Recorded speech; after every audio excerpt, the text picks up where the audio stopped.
കുട്ടി ചെറുതാറിട്ട് എവിടെ പോണ്? വീടിന്റെ അടുത്തുള്ള അമ്പലത്തിലെ ഉത്സവമാണ്. അങ്ങനെ ഞങ്ങൾ അമ്പലത്തിലേക്ക് പോകുകയാണ്. അവിടെ ചെന്നപ്പോ ഞാൻ പറയുകയാണ്, ഉത്സവമായിട്ട് ആരെയും കണ്ടില്ലല്ലോ ചേട്ടാ എന്ന് അങ്ങോട്ടും ഇങ്ങോട്ടും പറഞ്ഞോണ്ടിരിക്കുവാണ്. പിന്നെയല്ലേ അറിയുന്നത് ഉത്സവം നാളെ തൊട്ടാണ് തുടങ്ങുന്നതെന്ന്. അങ്ങനെ സ്കൂട്ടിയുടെ ഫ്രണ്ട് ഇരിക്കുന്ന മേഡത്തിന്റെ വാക്കുകൾ പ്രകാരം ഞങ്ങൾ കറങ്ങാനായിട്ട് പോയി.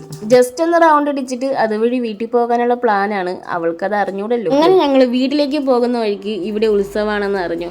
നേരെ അങ്ങോട്ട് തന്നെ പോയി. ഈ ഒരു റൂട്ടിലൊന്നും ഇതുവരെ വന്നിട്ടില്ല. ഇതിപ്പോ ആദ്യമായിട്ടാണ്. അവിടെ എത്തിയപ്പോ കുറച്ച് ആൾക്കൂട്ടം ഉണ്ടായിരുന്നു. ഓടിച്ചെന്ന് നോക്കിയപ്പോഴോ കിടിലൻ കൈകൊട്ടി കളിയാണ് നടക്കുന്നത്. ഇനി കുറച്ചു നേരം കൈകൊട്ടി കളി കാണാം.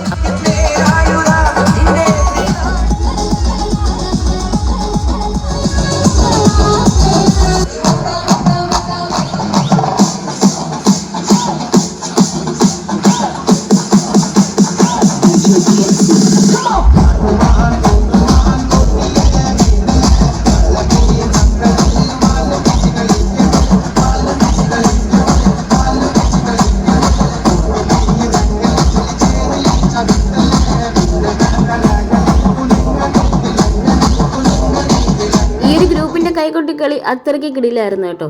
ഇരിക്കാൻ സീറ്റ് പോലും ഇല്ലായിരുന്നു, നിൽക്കേണ്ടിയാണ് വന്നത്. കാല് കഴിച്ചെങ്കിൽ അത് ഫുള്ള് ഇരുന്നും കണ്ടിട്ടാണ് പോയത്. അത്രയ്ക്ക് എനിക്ക് ഇഷ്ടപ്പെട്ടായിരുന്നു. അവൾക്ക് വീട്ടിലേക്ക് വരാൻ വയ്യാത്തൊരു വിഷയമാണ് മുഖത്ത് കാണുന്നത്. കൊതി കാരണം കോളിഫ്ലവർ ഫ്രൈ എന്നും പറഞ്ഞ് മേടിച്ചതാണ്. ഒട്ടും ടേസ്റ്റ് ഇല്ല. പിന്നെ എങ്ങനെയെങ്കിലും അത് കഴിച്ചു. അത് കഴിഞ്ഞിട്ട് നേരെ വീട്ടിലേക്കാണ്. ടാറ്റാ.